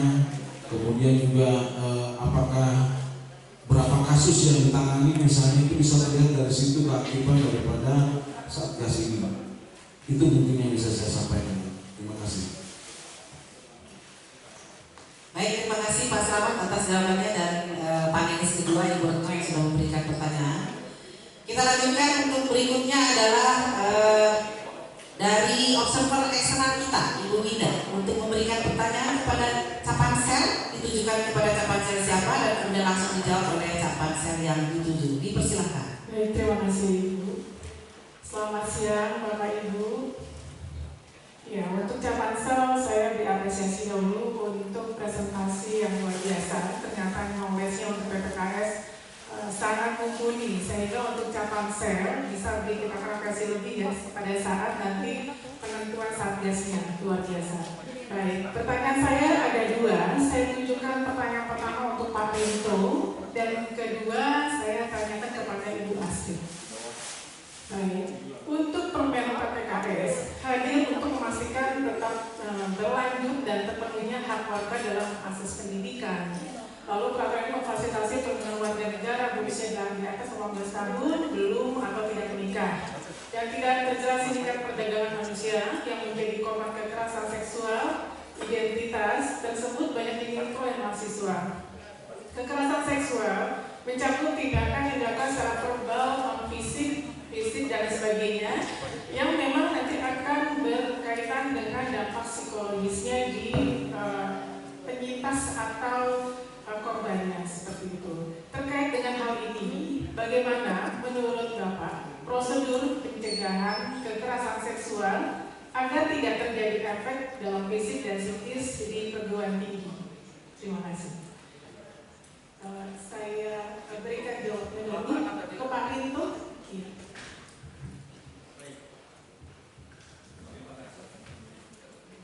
Baik, terima kasih Ibu Dokter juga atas pertanyaannya. Terkait bagaimana prosedur dari pencegahan kekerasan seksual di lingkungan SMA atau perguruan tinggi. Tentunya salah satu cara untuk pencegahan yaitu salah satunya adalah melalui tahapan ini, yaitu membentukkan satgas atau PPKS yang menjadi garda terdepan yang tadi saya sampaikan untuk menanggulangi atau mencegah dari kekerasan seksual itu sendiri. Namun dari itu semua juga tentunya peranan dari sivitas akademi atau dari mulai dari rektor sampai dengan program studi itu juga dapat membekali teman-teman sivitas akademika melalui program studi, yaitu dengan cara memberikan masukan atau menambah mata kuliah atau kurikulum terkait dengan bagaimana pencegahan dari kekerasan seksual itu sendiri. Salah satu cara itu tadi yaitu memberikan masukan kepada program studi supaya pendidikan terkait dengan kekerasan seksual ini masuk ke kurikulum seperti itu.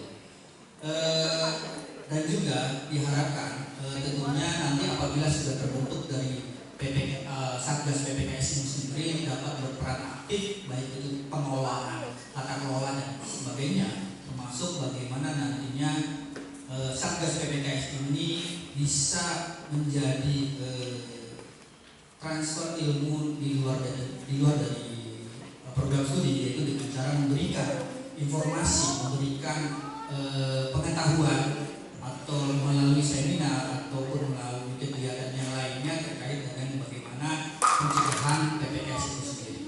Seperti itu.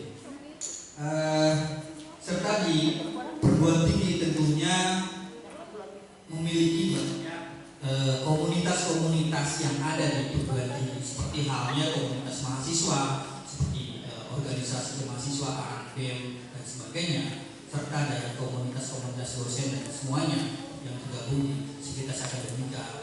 Juga ikut serta membangun komunikasi, membangun semacam informasi terkait bagaimana pencegahan terkait dengan supaya tidak terjadinya kekerasan seksual. Jadi mulai dari rektorat, mulai dari dekana sampai dengan program studi itu terlibat dalam hal kegiatan bagaimana pencegahan. Tambah lagi satgasnya pun harus berperan aktif bagaimana tata kelola, bagaimana satgas PPKS ini bisa bekerja secara maksimal untuk menanggulangi kekerasan seksual yang terjadi. Serta tadi komunitas-komunitas yang ada di lingkungan Manawi atau program ini menjadi salah satu bagian bagaimana caranya itu dapat kekerasan seksual itu dapat ditanggulangi seperti itu. Baik, terima kasih Bapak. Nanti ada program regulasi, kolaborasi, dan integrasi ya Pak? Betul. Baik, terima kasih Pak Pinto.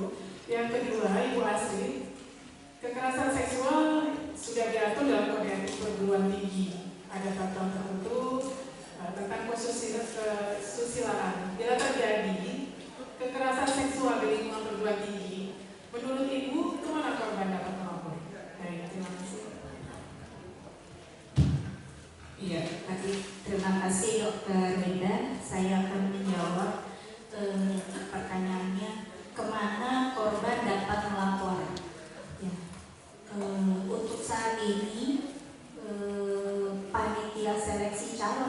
seleksi yang nantinya akan dibentuk. Kemudian pansel ini akan membentuk satuan tugas yang nantinya akan bekerja di lingkungan UMHP ini. Nanti korban dapat lapor ke Satgas tersebut. Gitu. Kemudian Satgas nanti akan menerima pengaduan terhadap korban. Kemudian nanti akan lakukan pemeriksaan dari pengaduan tersebut. Nanti dari pengaduan tersebut akan dibuatkan laporan dan akan menyusun rekomendasinya. Gitu. Jadi korban tersebut rekomendasi dari Satgas tersebut itu apa? Seperti itu, Bu Winda. Baik, terima kasih. Baik, terima kasih Bu Astrid, pertanyaan sudah dijawab dengan baik, dan terima kasih kepada Ibu Observer Eksternal sudah memberikan pertanyaan. Jadi saya ingatkan, setelah nanti selesai diskusi dan tanya jawab, nanti para panelis dan observer eksternal bisa memutuskan apakah calon Capansel ini layak atau tidak untuk menjadi Capansel. Tapi sebelum kita lanjut, kita akan diskusi dan tanya jawab karena ini adalah uji publik, maka saya akan mengundang para audiens untuk memberikan pertanyaan kepada para Capansel yang sudah memaparkan materinya. Untuk itu, saya undang audiens yang akan memberikan pertanyaan kepada para Capansel dengan memperkenalkan diri, dari asalnya dari mana, nama, asal dari mana, dan jabatan saat ini sebagai apa. Dipersilakan kepada audiens untuk memberikan pertanyaan kepada para Capansel. Ya, silakan Bu Opi, dan yang kedua adalah Ibu Atika. Bismillahirrahmanirrahim. Assalamualaikum warahmatullahi wabarakatuh. Semangat semuanya. Oke. Kalau saya perkenalan dulu, nama saya Sophie dari Dekan FKIP Universitas Muhammad Husni Tamrin. Keterkaitan saya yaitu mengenai tentang pendidikan anak usia dini. Yang mau saya tanyakan ini kepada Tenduk, ini di sini ada Ibu Astrid sama Ibu Rizka ya. Yang mau saya tanyakan ini adalah apakah peraturan tentang PPKS ini akan diterapkan dan juga pada tingkat pendidikan anak usia dini dan di Dasmen. Itu pertanyaannya. Silakan. Baik, terima kasih Ibu Opi. Pertanyaannya yaitu apakah permen PPKS akan diterapkan juga pada tingkat PAUD dan di Dasmen. Jawabannya yaitu permen PPKS ini mengenai ruang lingkup pendidikan tinggi. Nah, untuk ruang lingkup PAUD, pendidikan dasar dan menengah sudah ada Permendikbud nomor 82 tahun 2015 tentang pencegahan dan penanganan kekerasan seksual di lingkungan satuan pendidikan. Terima kasih Bu. Alhamdulillah ya, sesuai dengan ketentuan dengan Permendikbud nomor 82. Berarti untuk pendidikan PAUD dan di Dasmen itu tidak ada di perguruan tinggi. Oke, terima kasih. Kalau Bu Astrid seperti apa jawabannya? Iya, kurang lebih sama Ibu, karena untuk Permendikbud Ristek ini menaungi pendidikan tinggi Ibu. Jadi Permendikbud Ristek ini untuk di kalangan perguruan tinggi. Kalau untuk di PAUD itu ada undang-undangnya sendiri seperti itu. Oke, terima kasih. Oke, baik, terima kasih Ibu Moderator. Jawabannya tepat sekali dengan peraturan yang ada. Terima kasih. Baik, terima kasih Ibu Dekan FKIP yang sudah memberikan pertanyaan kepada kedua Capansel yang sudah dijawab dengan baik. Kita lanjut berikutnya, audiens berikutnya tadi sudah ada Ibu Atika yang akan memberikan pertanyaan. Silakan Bu Atika. Iya, terima kasih Ibu Moderator. Nama saya Atika, saya sebagai dosen di Universitas Islam Tamrin.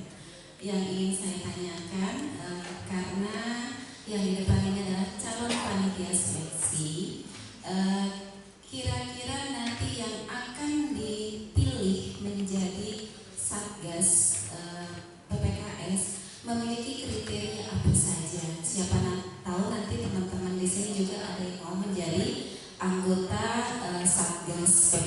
Satgas. Jadi kriteria apa saja yang harus dipenuhi oleh Satgas PPKS tersebut, karena yang kita tahu yang namanya kekerasan seksual kan kita tahu pelaku itu adalah orang yang terdekat, ya. Korbannya pasti di inferior, di bawahnya itu mahasiswa yang pasti akan menjadi korban. Kriteria apa yang dimiliki oleh calon anggota Satgas, apakah keterampilan untuk bisa mendeteksi korban itu juga menjadi salah satu kriteria yang harus dimiliki oleh nanti calon anggota Satgas. Pertanyaan ini saya tujukan ke siapa ya? Mahasiswa atau dosen Bu? Atau Teddy? Pak Slamet. Oh, dosen. Pak Slamet, silakan dijawab. Silakan Pak. Baik, terima kasih Bu Atika. Memang ada beberapa persyaratan yang harus dimiliki oleh calon Satgas ini, ya. Itu yang pertama sekali dia tidak mengalami masalah hukum terkait dengan kekerasan terhadap perempuan dan anak. Memang waktu itu katanya sih kalau di waktu di pelatihan itu disampaikan orang kalau sudah ini kemungkinan nanti akan terjadi kejadian akan terjadi lagi seperti itu. Nah makanya itu persyaratan yang lama kasus yang pertama. Kemudian yang kedua itu pernah dia membuat suatu kajian, ya, membuat suatu kajian mengenai kekerasan terhadap perempuan dan anak, ya, bisa dalam bentuk penelitian ataupun dalam tulisan seperti itu. Nah kemudian yang ketiga, dia juga pernah menjadi anggota salah satu organisasi yang terkait dengan organisasi ini, ya, kekerasan terhadap perempuan dan anak ini. Nah itu kemudian juga pernah mengikuti pelatihan ya terkait dengan anti kekerasan terhadap perempuan dan anak. Dan juga yang jelas yang paling penting dia mempunyai komitmen, ya, mempunyai komitmen dan rasa tanggung jawab bahwa dirinya ini terpanggil, gitu ya, terpanggil untuk menjadi Satgas begitu.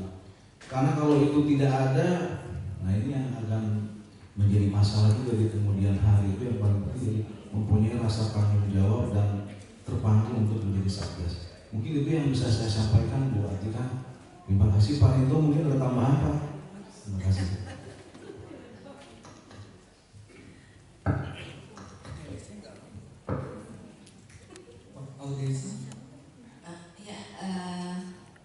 Saya rasa cukup sih dari jawaban Mas Slamet ini kan sukanya nyenggol-nyenggol, Bapak suka sweet ya Pak ya. Pak itu disenggol-senggol. Oke, kita lakukan untuk sesi diskusi dan tanya berikutnya dari audiens. Saya minta perwakilan dari mahasiswa dan TNI. Untuk dari mahasiswa sudah ada yang mengajukan diri untuk menanyakan ke Capansel dan TNI sudah ada satu. Ya, silakan dari mahasiswa terlebih dahulu.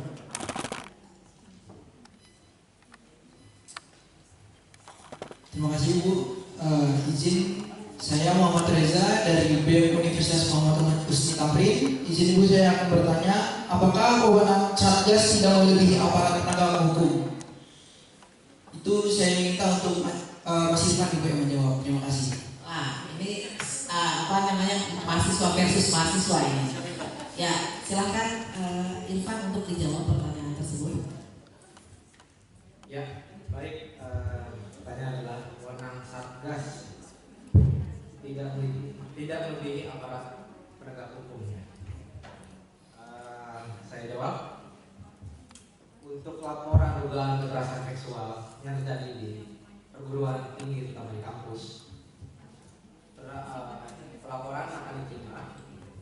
Satgas akan memeriksa bila laporan itu terbukti dan benar adanya kekerasan seksual, dan akan langsung di penanganan dan akan di perlindungan, memberikan perlindungan dan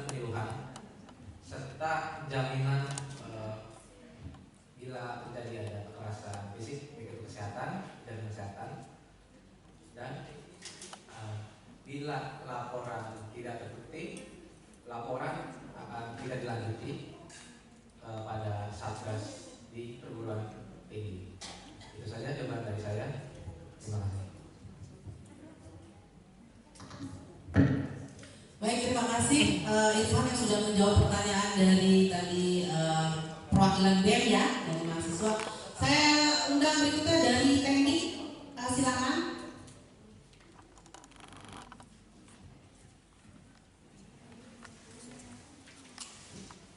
Assalamualaikum warahmatullahi wabarakatuh. Ini buat Capansel mahasiswa. Kemana mahasiswa dapat melaporkan kasus kekerasan seksual di perguruan tinggi, sedangkan Satgas di kampus belum terbentuk? Ke mahasiswa lagi ya tadi yang ditujukan ya. Irfan dijawab lagi silakan. Baik, saya akan jawab pertanyaan. Bagaimana korban atau masyarakat yang telah terjadi kekerasan seksual, tapi kampus itu tidak memiliki tempat untuk pengaduan. Baik, di mana ketika Satgas kampus belum terbentuk, masyarakat atau warga kampus atau bahkan korban bisa melaporkan kasus kekerasan seksual melalui lapor Kemendikbud lapor.co.id atau bisa ke bagian berwenang yang berwenang hukum. Itu saja jawaban dari saya.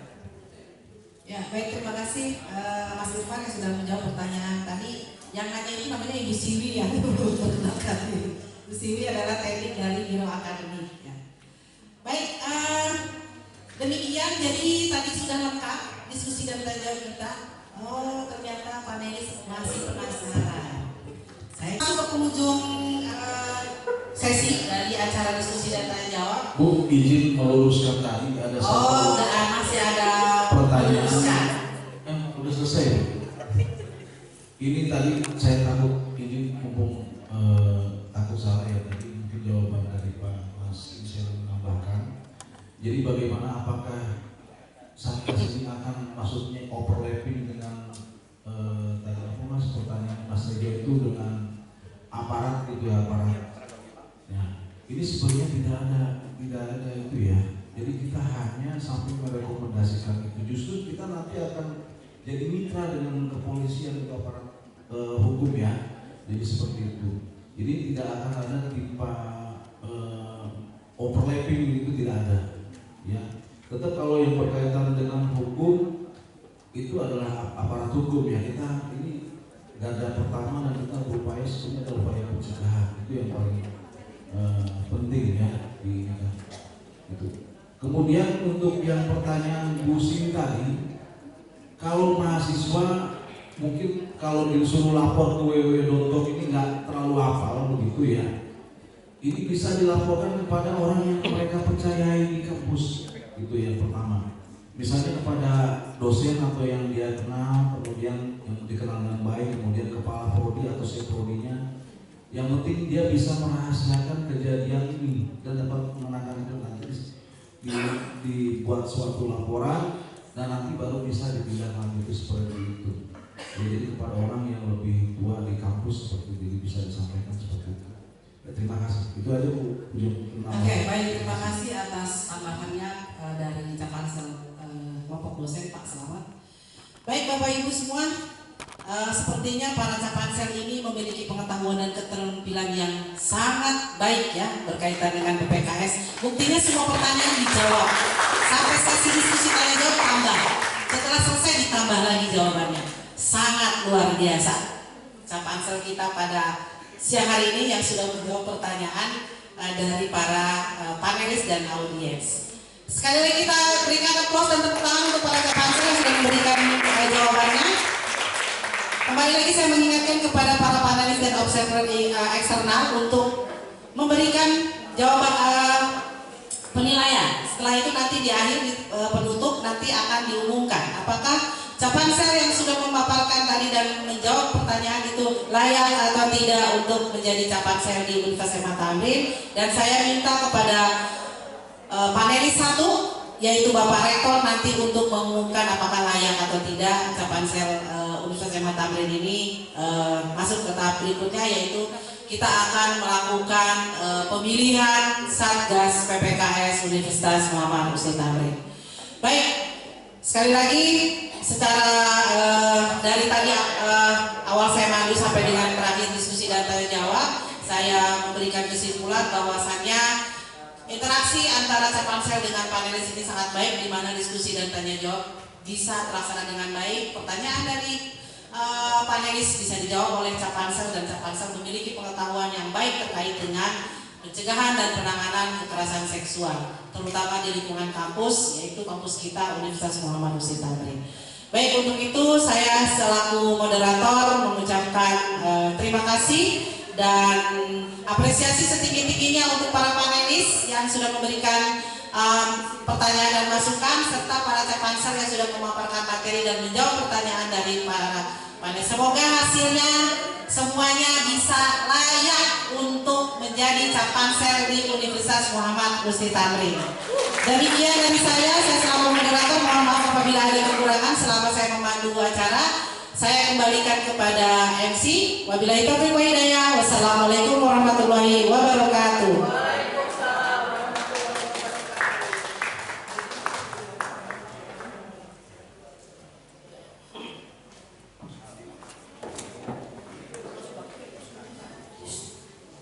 Terima kasih kepada Ibu Hadi yang telah memandu diskusi tanya jawab pada kegiatan uji publik siang hari ini.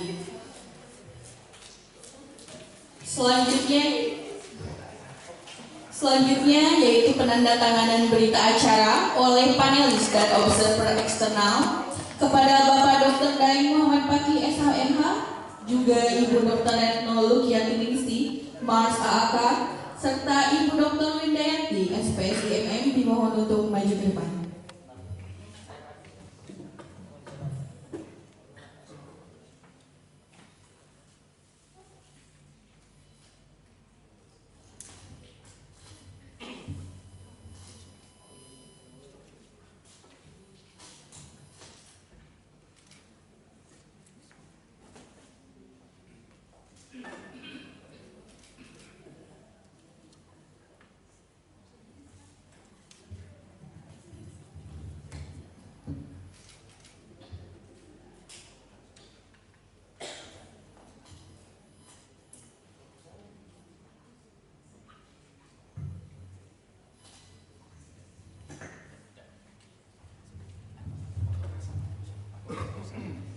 Selanjutnya kami mengundang para calon panitia seleksi dimohon untuk ke depan. Kami akan mengambil foto bersama observer eksternal dan juga panelis.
Silakan para audiens mohon untuk tampil ke depan.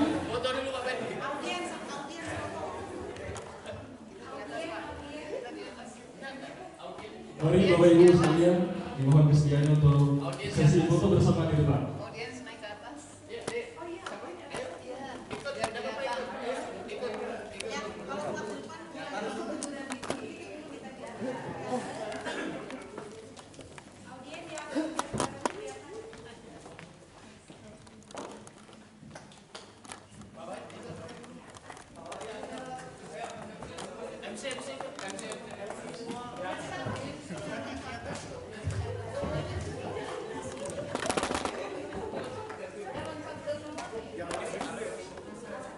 Enggak, dia udah mati kan, udah boleh kan? Jangan di break. Ya, jangan di break dulu. Oh, biarin dulu. Belum di ini kan? Biarin.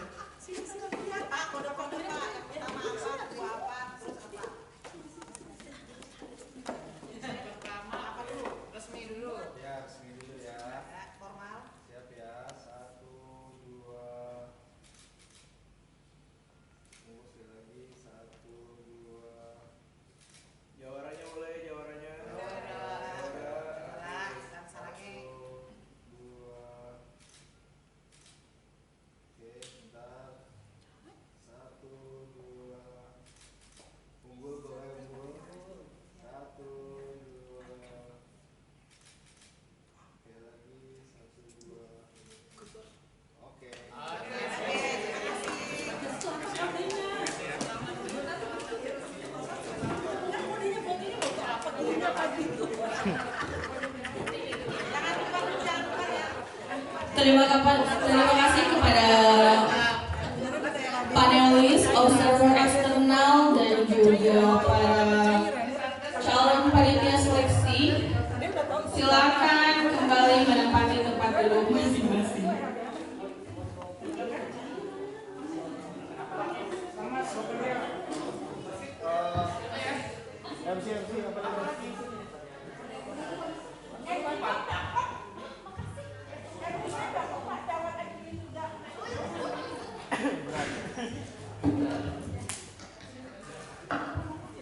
Baik.